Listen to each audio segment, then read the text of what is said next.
A stretch of bare soil which was once the spoil heap from an English copper mine in Alderley Edge, Cheshire. The high copper content in the soil has prevented the general growth of vegetation, but some grasses are growing here. In places, there are quite extensive patches of grass.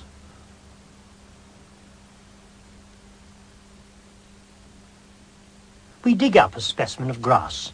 This is Yorkshire fog, and bag it for investigation in the laboratory.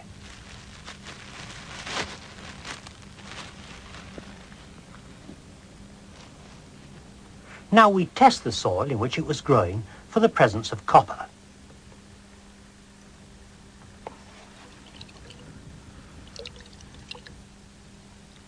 An organic reagent for copper is added, and the blue colour shows that copper ions are present, about 2,000 parts per million, which should be quite lethal for plant life. The influence of metal ions on plant life is investigated at Liverpool University Department of Botany. The Yorkshire fog from Alderley Edge is separated into what are called tillers. These are going to be grown by immersion in a solution of plant nutrients. To this beaker, a trace of a copper salt has also been added.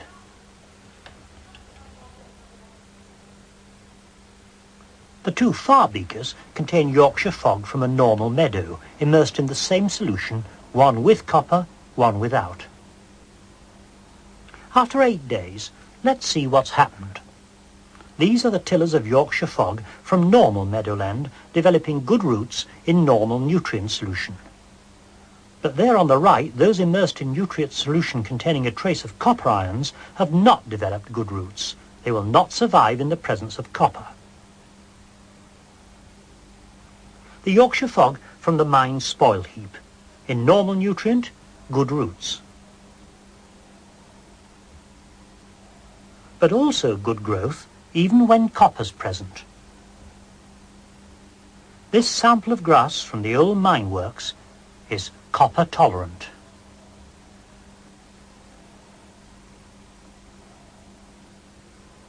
Another experiment. The two trays behind contain normal soil, those in front soil deliberately contaminated with a copper salt.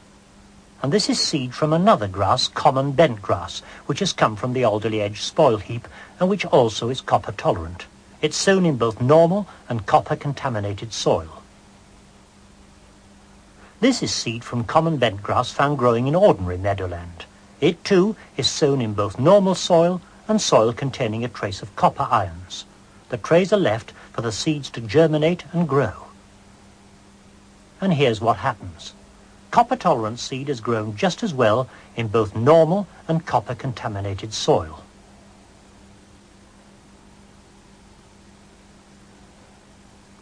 The non-tolerant seed has done well, as we'd expect, in normal soil, but poorly where copper is present.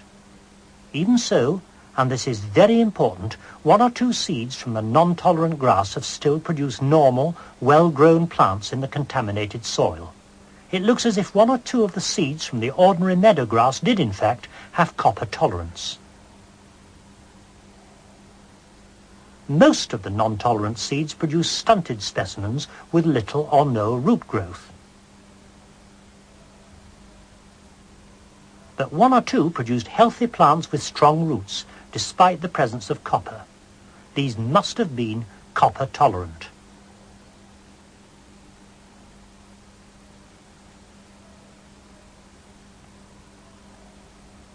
Is their copper tolerance controlled by their genes?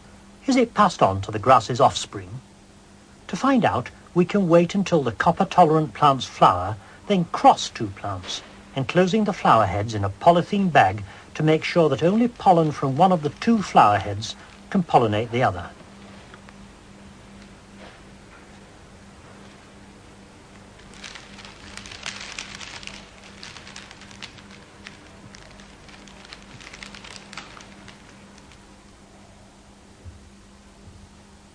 If we now plant the seeds produced in soil deliberately contaminated with copper salts, we find that we get a perfectly normal growth of the grass.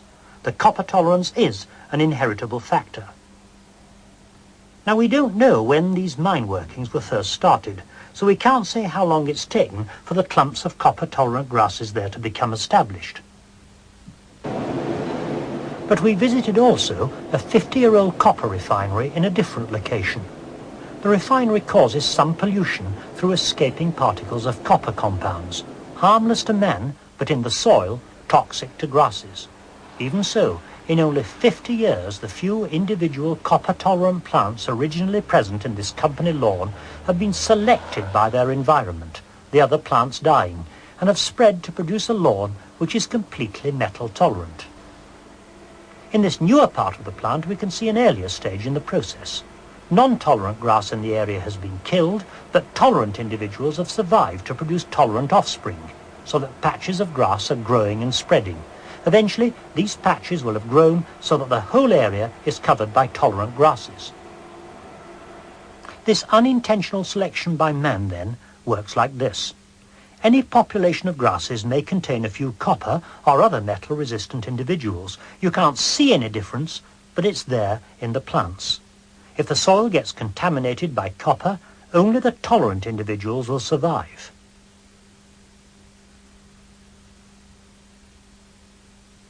They flower, and they're pollinated, and they produce seed which is also copper-tolerant. The seed germinates, the seedlings thrive, and eventually we have an area of grass which is all completely copper-tolerant. Now, the copper in the soil didn't cause tolerance to appear, it selected tolerance which was already present in some individuals. Professor Eddie Bradshaw of Liverpool University. Yes. Copper, it doesn't induce tolerance, it selects tolerant individuals. I think this is most crucial. Of course, Lamarck suggested that if you dosed plants, well, he would have suggested, if he'd known about this case, that the reason for the origin of the tolerance was that there was a direct effect of the copper on the plants. You could, so to speak, train the plants to become copper resistant if you gave them more and more copper. But then that's not true. What we can see if we do a seedling selection experiment is that there are just certain individuals which are already tolerant, and these are then selected by the copper, the rest are eliminated. This is, of course, the whole basis of Darwinian evolution, that you have random variation already existing within populations, and it is on this that the forces of the environment act, and they cause some individuals to survive, others are eliminated. And this, of course, is the process of natural selection.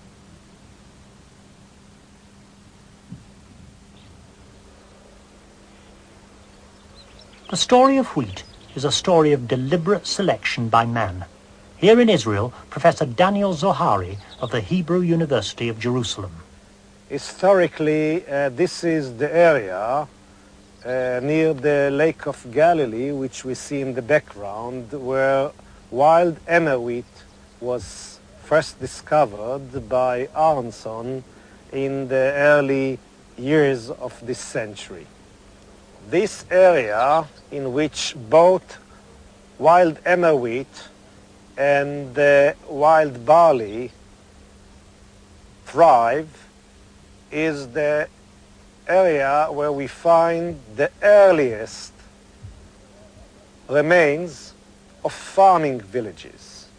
Furthermore, from archaeological digs, it is clear to us that wheat and barley were the founder crops, grain crops, of the Neolithic agriculture that started in this area already in the 7th millennium BC. Here are wild wheat, emmer wheat, and wild barley growing together on part of what has been called the Fertile Crescent. Let's look at the wild wheat. This is modern cultivated wheat. The wild plant carries less grain, and it's very brittle when ripe. The spikelets very readily break away and fall to the ground.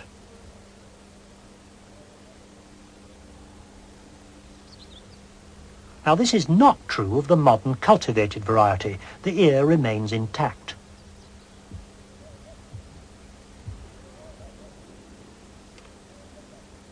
Ripe wild barley is also extremely brittle, unlike the modern cultivated plant. See how easily the ear comes apart.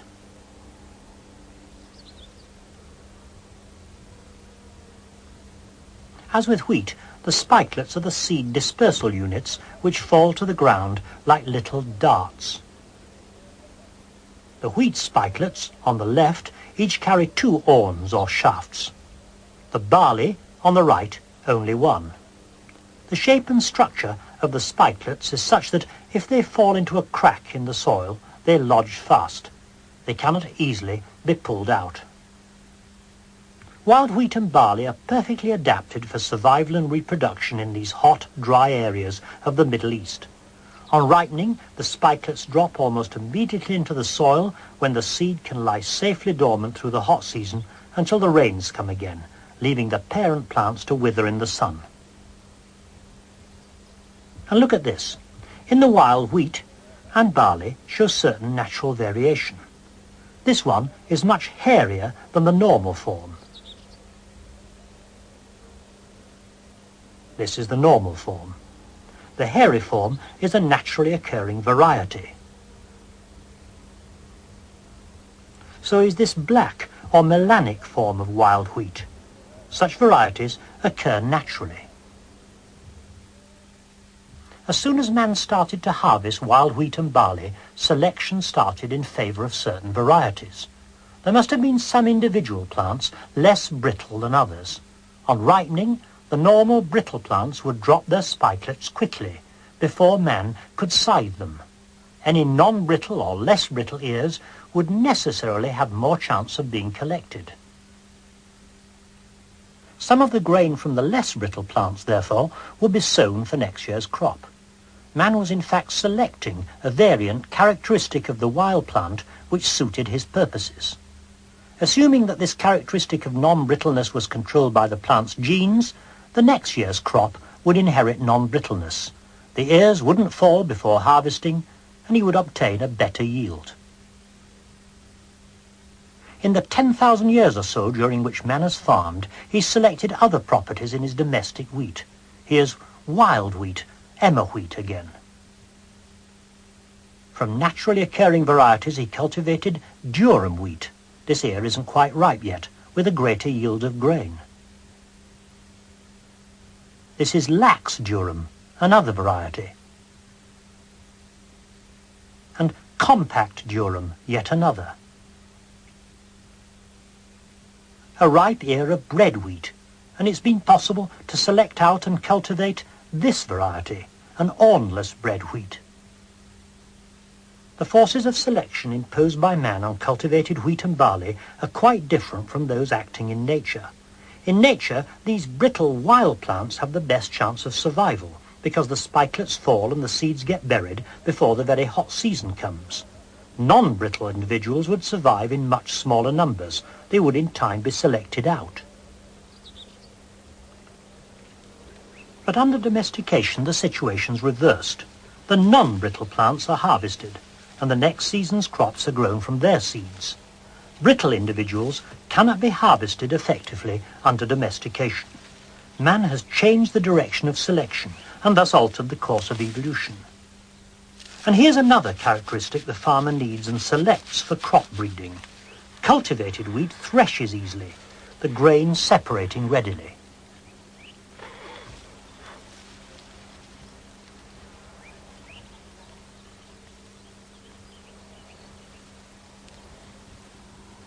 Wild wheat is less easy to thresh, as you can see. Like brittleness, this characteristic has been selected out by man as he has developed and improved his farming techniques.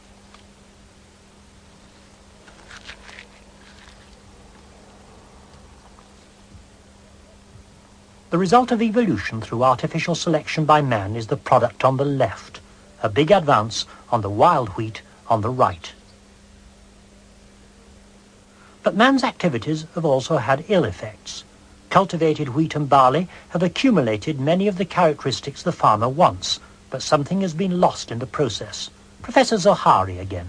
Most of the land races of wheat, which were grown before, and they were really numerous and different in every country that cultivated wheat are almost lost today because the new high-yielding varieties took their place. Most of them are actually extinct. In other words, the cultivated gene pool of wheat and in a parallel way in barley suffered in the last 20 or 30 or 40 years a drastic reduction. In the laboratories of the Institute of Life Sciences at the Hebrew University of Jerusalem, Professor Zohari and his colleagues are investigating the genetic variability shown by wild wheat and barley. The technique of electrophoresis again. Samples clipped from wild wheat seedlings are triturated with alcohol so that cell proteins dissolve.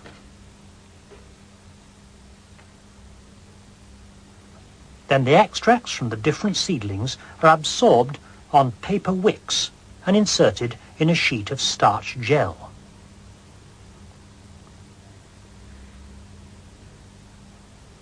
The gel is placed in an electrophoretic cell where a potential difference can be applied across it.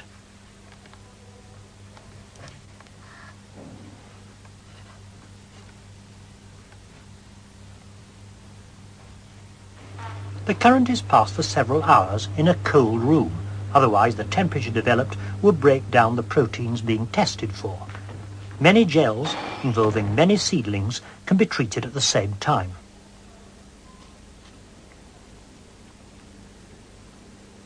Suitable chemical staining reveals the positions of certain proteins which show up as dark blobs in the gel.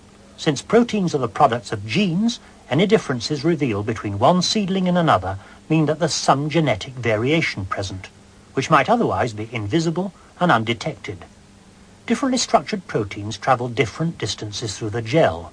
These seedlings contain some proteins different from their neighbours, so must have carried differences in their genes. That plant and that one contained this protein. These other seedlings this one, which didn't travel so far through the gel during the time that the potential difference was applied. Electrophoresis provides an extremely useful method for detecting genetic variation between many sample plants in quite a short time. By breeding those plants which exhibit such variation and testing them for important qualities such as disease resistance, for example, we can maintain the enormous genetic potential of the wild plants, which we risk losing because of man's artificial selection for high-yielding crops at the expense of other qualities. We can tap the natural gene pool. Both wild barley and wild emmer wheats provide us with important and untapped natural resources for future breeding programs in wheat and barley, in other words, in two of the world's most important economic plants. The work being carried out here in Jerusalem and in other laboratories throughout the world throws light on the process of evolution, and at the same time presents us with an important example of applied evolution by man.